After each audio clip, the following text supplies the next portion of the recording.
The Great Hall of the Galactic Confederation was silent. 12 species had gathered here for thousands of years to discuss trade, borders, and the future of the galaxy. But today the air felt different. Today, there was tension that even the oldest diplomats could feel in their bones. The Veltharies stood at the center of the chamber. They were tall beings, nearly 7 feet in height, with blue skin that seemed to glow under the lights. Their eyes were silver, cold, and unblinking. For 3,000 years they had ruled this part of the galaxy, not through kindness, but through power. Their ships were the fastest. Their weapons were the deadliest. And they had never, not once, lost a war. Commander Zinther looked down at the small group of humans who had just entered the hall. He felt something close to disgust. These creatures were short, soft, and fragile. They had only discovered faster-than-light travel 40 years ago. In the long history of the galaxy, they were babies. Infants who had somehow stumbled into a room full of adults. Admiral Grace Sullivan led the human delegation.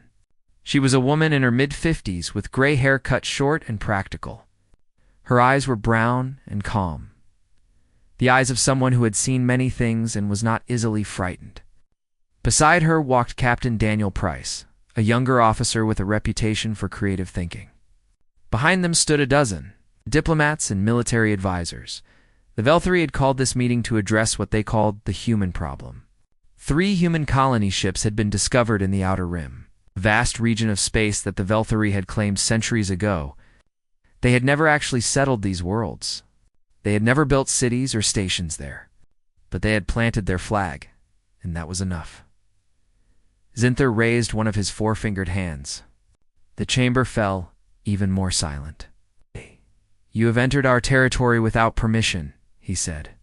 His voice was deep and seemed to echo from every wall. "You have built settlements on worlds that belong to the Dominion. This is a violation of Confederation law. This is an act of aggression." Admiral Sullivan stepped forward. Her boots made soft sounds on the polished floor. "With respect, Commander," she said, "those systems were empty. No one was living there. No one was using them. Our people needed new homes, and we found worlds that were available." "Availability is not the question," Zinther replied. "Ownership is. The territories belong to us. They have belonged to us for 500 years. Your colonies are illegal." The other species in the chamber watched in silence. The Cathari beings, who looked like giant insects with jeweled shells, shifted nervously on their many legs. The Marathi, who came from ocean worlds and wore special suits to survive in the air, looked at each other with worry in their large, wet eyes. The Therax, a warrior race with gray skin and 4 arms, stood perfectly still, waiting to see what would happen. None of them would speak against the Velthari. None of them ever did. Admiral Sullivan did not look away from Zinther's silver eyes. "Those colonies contain 3 million people, families, children, workers, scientists. They have built homes and schools and hospitals. They have planted crops and started businesses. We will not abandon them." "Then you will remove them," Zinther said. "You have 30 standard days to evacuate all human presence from Velthari territory. If you fail to do this, the Dominion will consider it an act of war." A murmur went through the chamber. War. The word hung in the air like smoke. Captain Price spoke for the first time. His voice was quiet, but it carried. "You have studied our history," he said. "You mentioned that in your opening remarks. So you know what we have survived? Ice ages that covered our world in frozen death. Plagues that killed half our population. Wars that burned entire continents. We split the atom and pointed it at ourselves. We poisoned our own air and water and climate. And yet here we stand." Zinther's expression did not change. "Your history is exactly why you are dangerous. You are a violent species. You cannot be trusted." "Maybe," Price said, "but we are still here. Every disaster, every war, every apocalypse. We survived all of it. And we will survive you." The chamber erupted in whispers. No one had ever spoken to a Velthari commander like that. The Cathari clicked their mandibles in shock. The Marathi bubbled nervously in their suits. Even the Thorax, who respected strength, seemed surprised. Zinther looked at Captain Price for a long moment. Then he smiled. It was not a friendly smile. 30 days, he said. After that, there will be consequences. The human delegation left the chamber without another word. As they walked through the curved corridors of the station, Admiral Sullivan spoke quietly to her team. They are not bluffing, she said. The Velthri have never made a threat they did not intend to keep. Then we prepare for war, Captain Price said. We prepare for survival, Sullivan corrected him. There is a difference. They reached their ship, a sleek vessel called the Endeavor. It was small compared to Velthari warships, but it was fast and well armed. The crew was already at their stations, waiting for orders. Sullivan sat in her command chair and looked at the stars through the main viewport. Somewhere out there, 3 million humans were going about their daily lives, unaware that their future had just been threatened by beings who saw them as nothing more than pests. Send a message to Earth, she said. Priority 1. Tell them to wake up the generals. Tell them to dust off the old plans. Tell them that the Velthri have given us an ultimatum. Captain Price nodded. What else should I tell them? Sullivan was quiet for a moment. Then she said, Tell them we said no. The message traveled across the stars at faster than light speed. It reached Earth within hours. And when it arrived, something began to stir.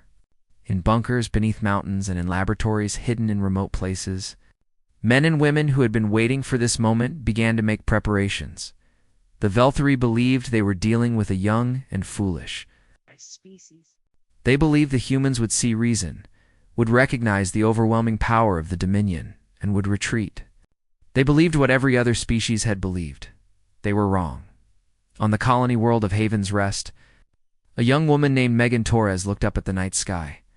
She was 17 years old, with dark hair and curious eyes. Her father, Carlos, was the colony's chief engineer. Her mother, Patricia, ran the medical center.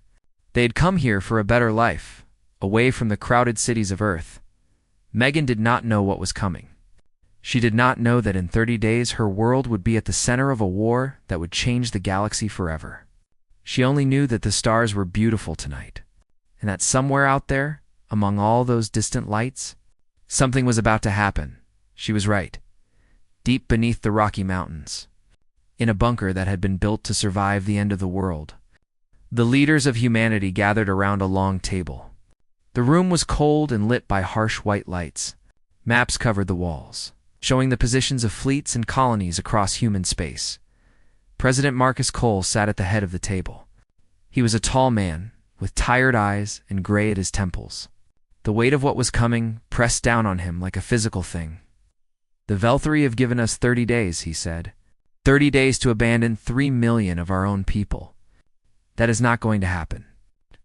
General Linda Morrison stood near one of the maps. She was a small woman with short red hair and a voice that could carry across a battlefield.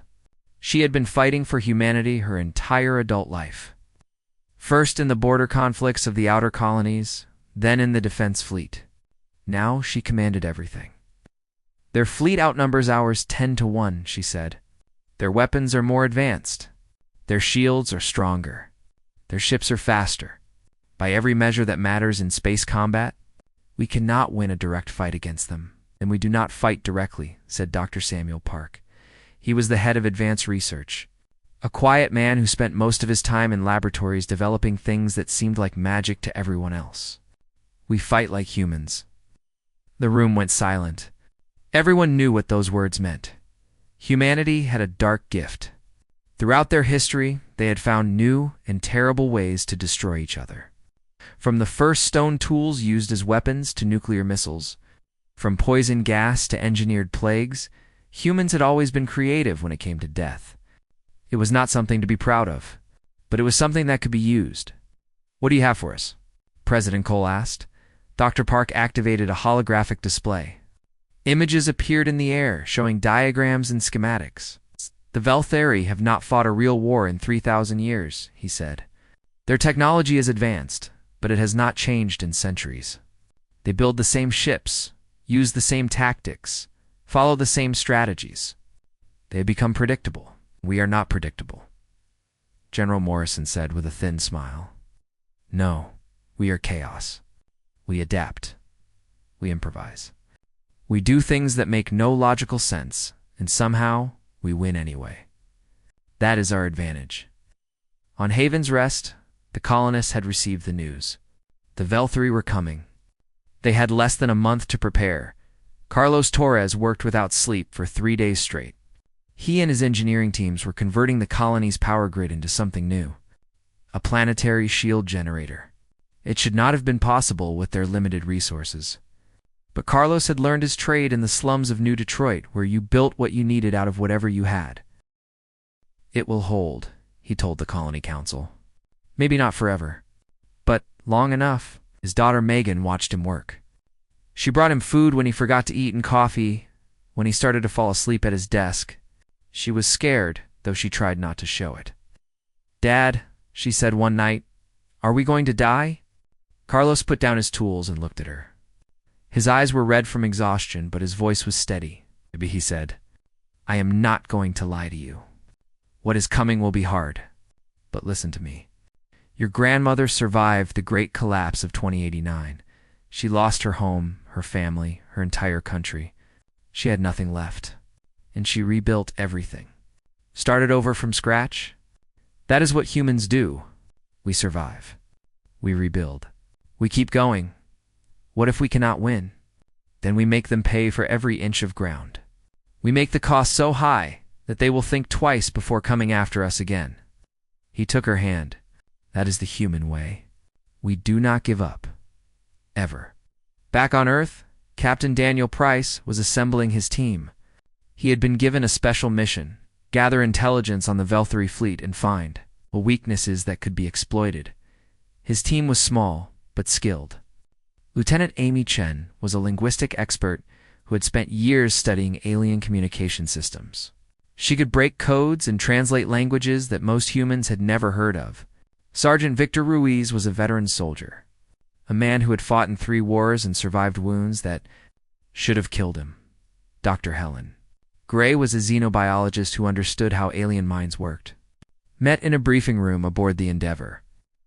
"Velthari are confident," Dr. Gray said. "Too confident. They have never faced an enemy who refused to surrender. Every species they have encountered has simply given up when they saw the Velthari fleet arrive. So they are bullies," Sergeant Ruiz said. He had a deep scar across his face from a knife fight in the asteroid mines. "I have dealt with bullies before." "Exactly. They do not know what to do when someone fights back. It confuses them, makes them angry. And angry enemies make mistakes." Lieutenant Chen pulled up historical records on her tablet. "I have been studying their military doctrine. It has not changed in over 2,000 years. They use the same formations, the same attack patterns, the same command structures. They are predictable. And we are not," Captain Price said. "No, we are the opposite of predictable. That is what makes us dangerous." The plan began to take shape.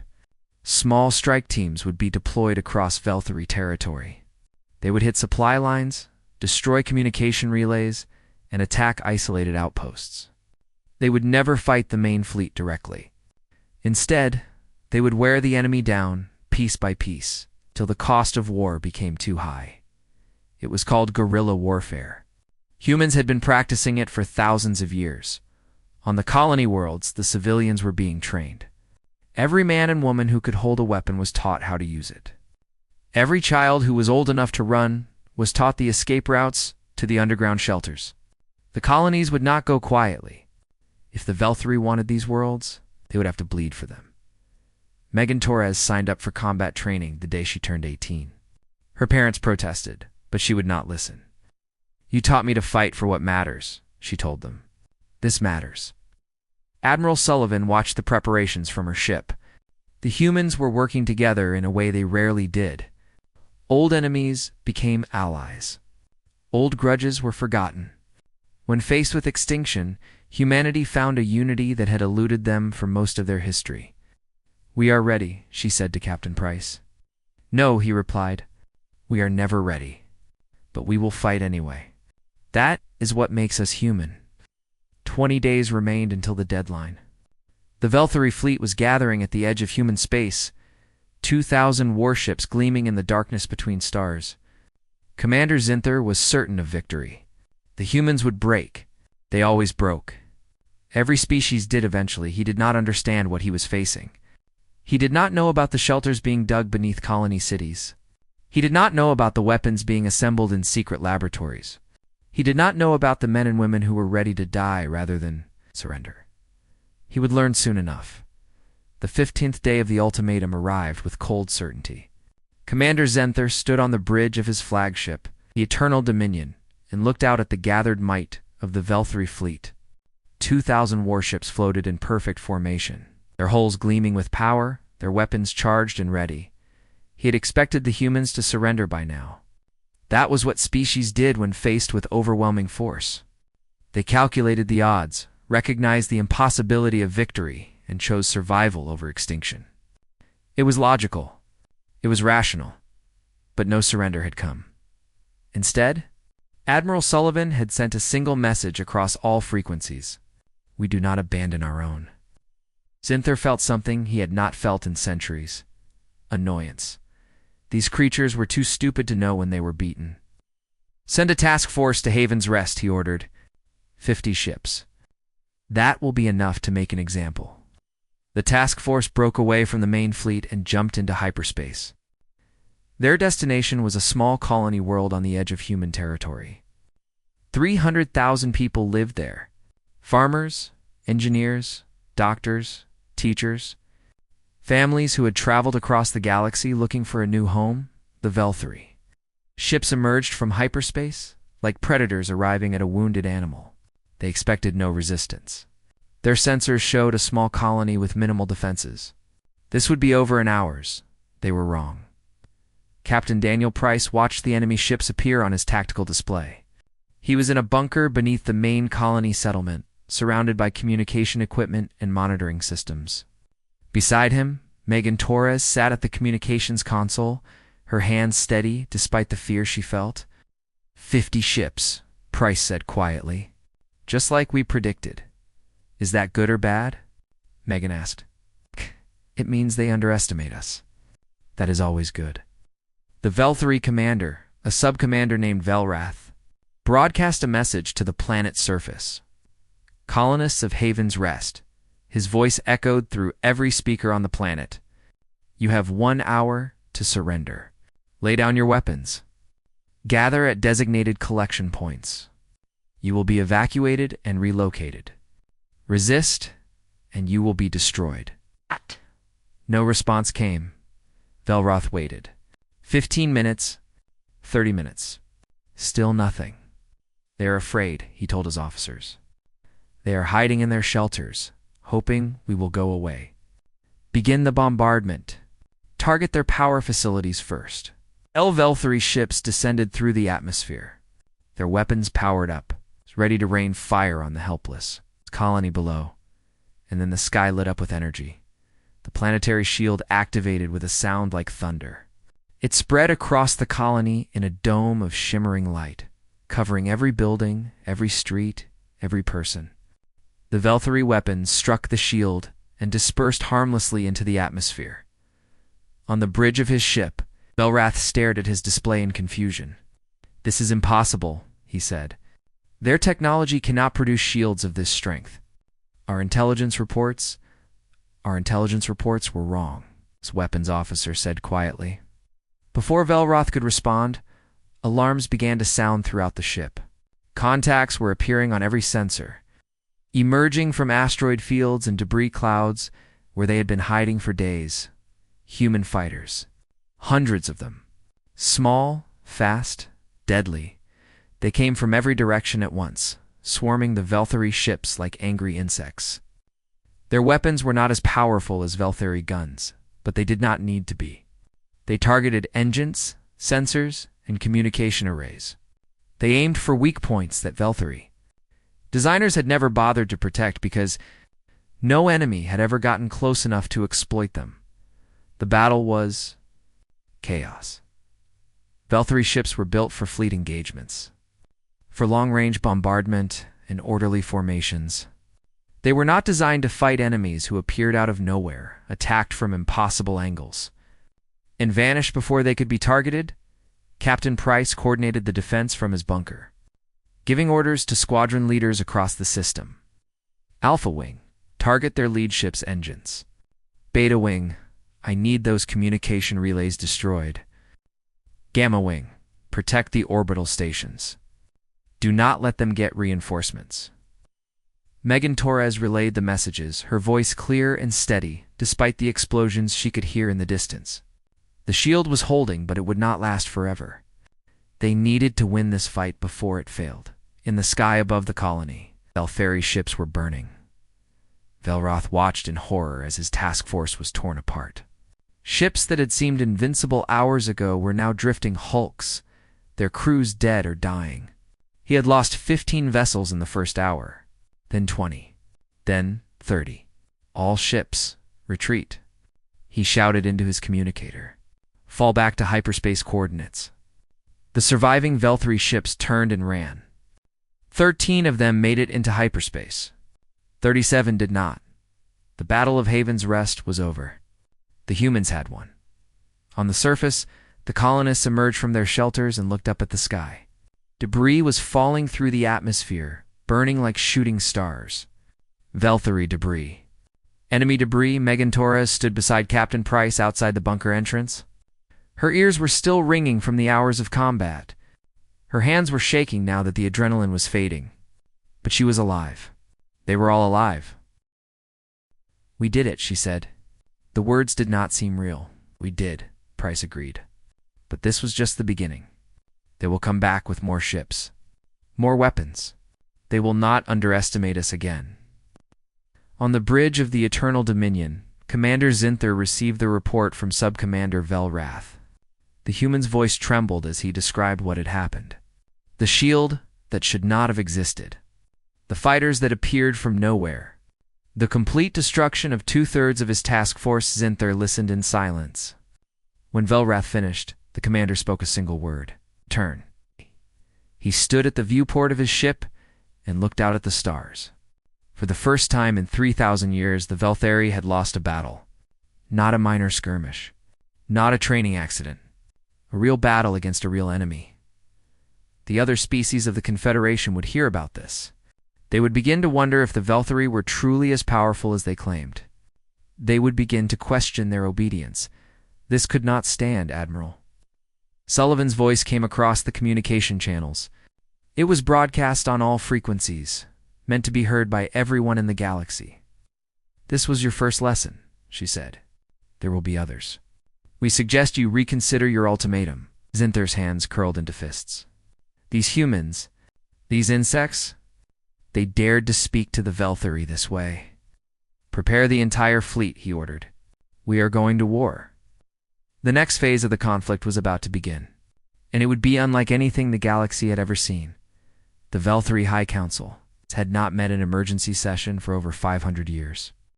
The last time had been to discuss a trade dispute with the Cathari. That matter had been resolved in 3 hours, with the Velthari simply threatening to blockade Cathari homeworlds until they agreed to new terms. This was different. Commander Zinther stood before the 7 elders who ruled the Dominion. They sat in floating chairs arranged in a half circle, their ancient faces carved with centuries of authority. The eldest of them, Minvos, was over 3,000 years old. He had been alive when the Velthari first claimed dominion over the galaxy, explained Minvos said. His voice was soft, but carried the weight of absolute power. The humans resisted our initial attack, Zinther said. They had prepared defenses we did not anticipate. 37 of our ships were destroyed. 37 ships, another elder repeated. Against a species we considered primitive, they had help, Zinther insisted. Another race must have provided them with technology.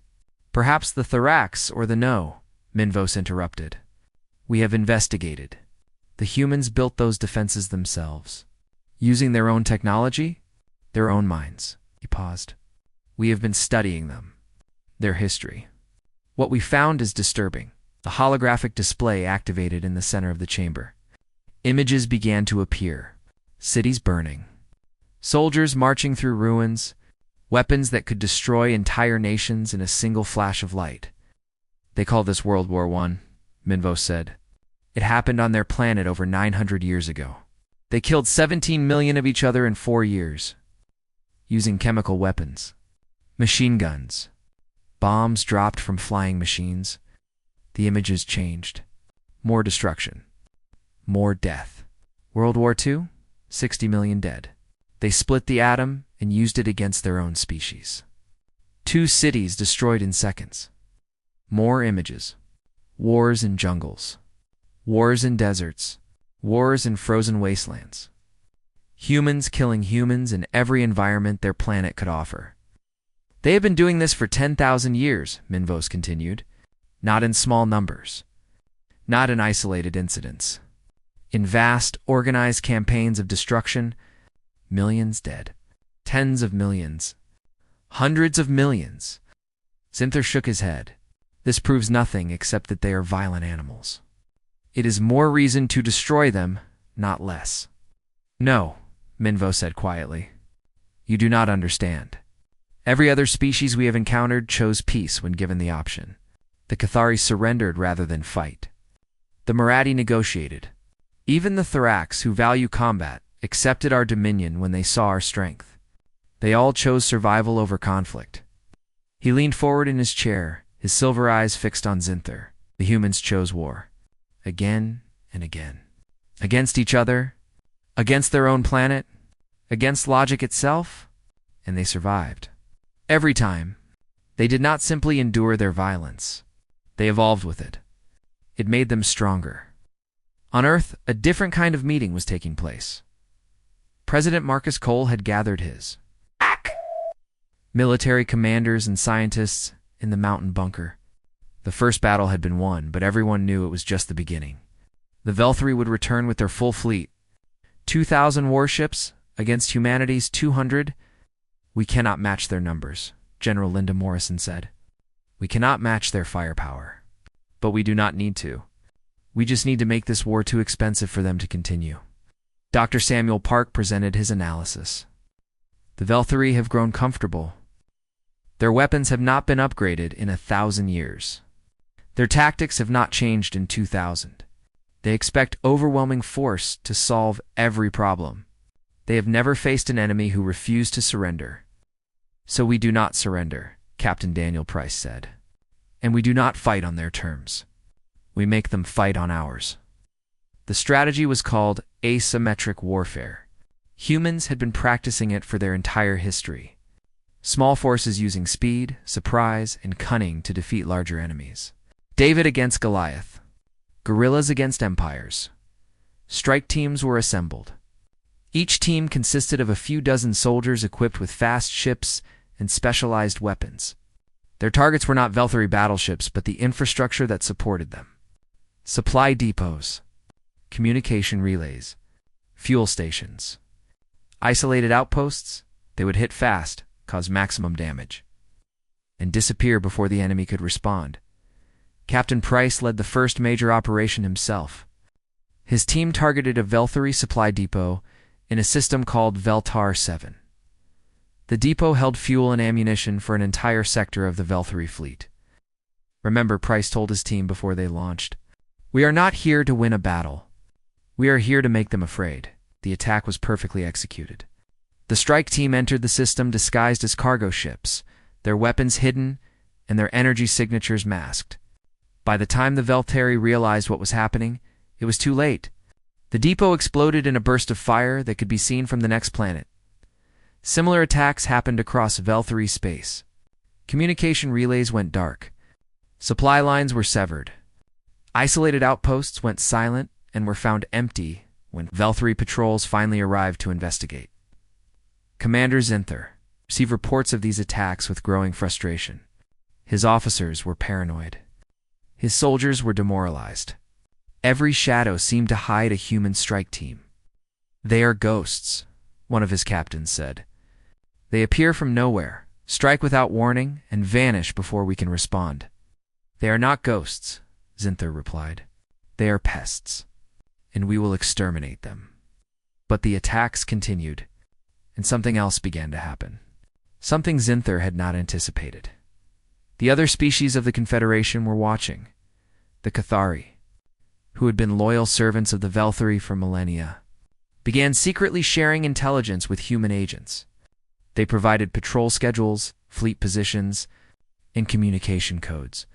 The Marathi, the peaceful aquatic beings who had never taken sides in any conflict, offered sanctuary to human refugees in their underwater cities. Even the Thorax, the warrior race that had always supported Velthari dominance, began to question their alliance. A species that could win battles against the mighty Velthari deserved respect, not contempt. On Haven's Rest, Megan Torres had become something of a hero. The young woman who had helped coordinate the defense of the colony was now a symbol of human resistance. She trained new recruits, helped plan operations, and inspired others with her courage. "Why do you fight?" a young soldier asked her one day. Megan thought about the question. She thought about her parents, still working to keep the colony running. She thought about the children she had helped evacuate during the battle. She thought about all the humans across the galaxy who were counting on people like her. "Because giving up is not in my nature," she said. "It is not in any human's nature. We fight because that is what we do. That is what we have always done." The war was far from over. The Velthari still had more ships, more weapons, more power. But something had changed. For the first time in 3,000 years, they were facing an enemy who would not break. An enemy who got stronger with every battle. An enemy who would rather die than surrender. And they were beginning to realize that they might have made a terrible mistake. 6 months into the war, the galaxy had changed. The Velthari were still the most powerful species in known space. They still had the largest fleet, the most advanced weapons, the greatest resources. But they were losing. Not in any single battle. The humans avoided direct confrontation with the main Velthari fleet. They were too smart for that. Instead, they won through 1,000 small cuts. A supply depot test. Royd here. A communication relay disabled there. An isolated patrol that vanished without a trace. Commander Zinther stood on the bridge of the Eternal. 47 supply depots destroyed. Communication networks crippled across 3 sectors. Fuel shortages affecting half his fleet. And worst of all, a growing sense of fear among his officers and soldiers. No one knew where the humans would strike next. Every shadow held potential death. Every system could be hiding enemy fighters. The Velthari, who had never known fear, were learning what it felt like.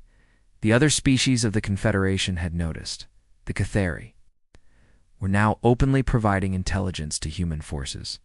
The Marathi had declared their waters off-limits to Velthari ships. The Thorax, those proud warriors who had served the Dominion for centuries, had recalled their fleets to their home systems. They were done fighting for the Velthari. "We face a crisis," Elder Minvos told the High Council. "Not just military, political.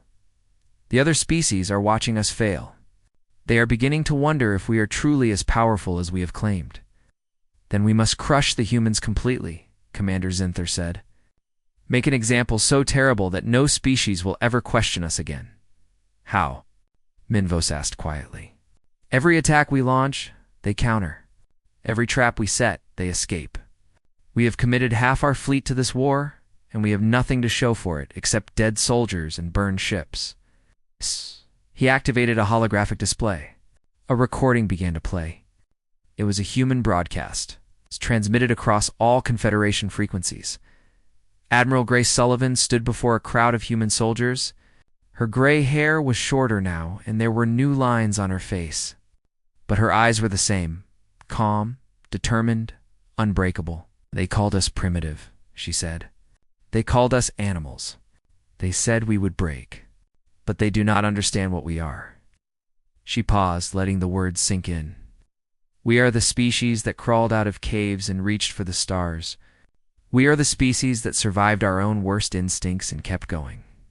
We are the species that looked at extinction and said, 'Not today.'" Double quotes, her voice rose. "They want to know why we will not surrender. Because we do not know how. It is not in our nature. You can kill us, but you cannot break us. And every one of us you kill just makes the rest of us fight harder." The recording ended. The council chamber was silent. Minvo spoke again. I have been studying the humans for months now, truly studying them. I have read their literature, their philosophy, their histories, and I have discovered something terrifying. He pulled up another display. Old human documents, treaties, war plans. They have a concept called mutually assured destruction. During their primitive nuclear age, they pointed weapons at each other that could have ended their entire species. Weapons that would have killed billions of their own people. And they held that position for decades.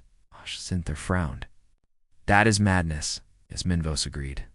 It is, but it worked.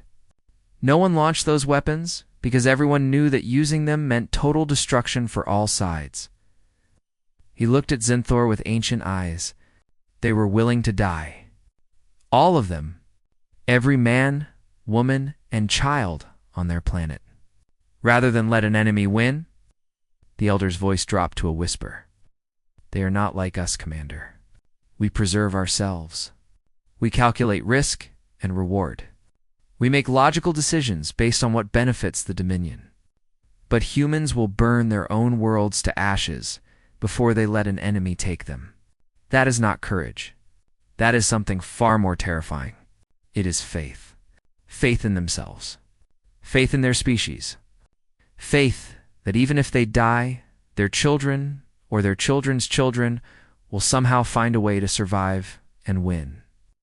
The peace negotiations began 3 weeks later.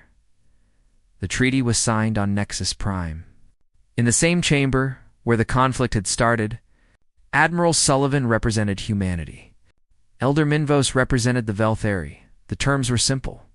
The human colonies in the Outer Rim would remain untouched. The Velthari would withdraw all claims to those territories, and a new clause would be added to the Confederation Charter. No species would threaten human territory without the unanimous consent of all member races, as she signed the document. Admiral Sullivan looked at Minvos. Why? She asked. You could have continued the war. You still have more ships. More resources. Minvos was quiet for a moment.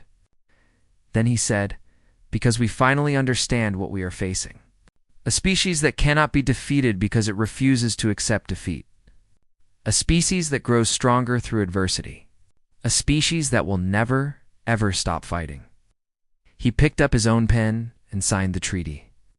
We have been the dominant power in this galaxy for 3,000 years. We achieved that position through strength and intimidation. Every species we encountered feared us enough to submit. He paused. But you do not fear us. And we have learned after much cost that an enemy who does not fear death is an enemy who cannot be conquered. The war was over. 200 years later, the galaxy had changed beyond recognition. Humans had become one of the most respected species in the Confederation. Not because they were the strongest or the most advanced, but because everyone remembered what had happened when the Velthari tried to challenge them in the Grand Archive of the Velthari Dominion. A document was stored that every Velthari officer was required to read before they could serve in the military or diplomatic corps. It was titled Why We Never Challenged the Humans. The final paragraph read, The humans are not the strongest species in the galaxy. They are not the most advanced. They are not the most numerous, but they are the most dangerous. Not because of what they can do, but because of what they are willing to do. Other species fight to win. Humans fight to survive. And they will do anything, sacrifice anything, endure anything to ensure that survival. They are chaos and fire and unrelenting will made flesh. They are the one enemy no rational species should ever want to face. This is not a weakness to be exploited. It is a truth to be remembered. On Haven's Rest, now a thriving world of 15 million people, Megan Torres stood before a memorial. She was 43 years old now, with gray in her dark hair and lines around her eyes. She had served as a soldier, then a commander, then a diplomat. Now she was the colony's elected governor. The memorial was a simple stone wall with names carved into it. The names of everyone who had died defending the colony during the war. Her parents had survived, though her father had passed away a few years ago. Natural causes. A peaceful death after a long life. Her youngest daughter, a girl of 7, named Patricia, after her grandmother, tugged at her sleeve. "Mom, why do the aliens leave us alone?" Megan looked up at the stars, the same stars she had watched as a scared teenager, not knowing what the future held. So much had changed since then. So much had been won, because she said quietly, "They finally understand who we are, somewhere in the vast darkness of space. Among the countless worlds and ancient civilizations that made up the Galactic Confederation, no one spoke of challenging the humans. They had learned their lesson they would never forget."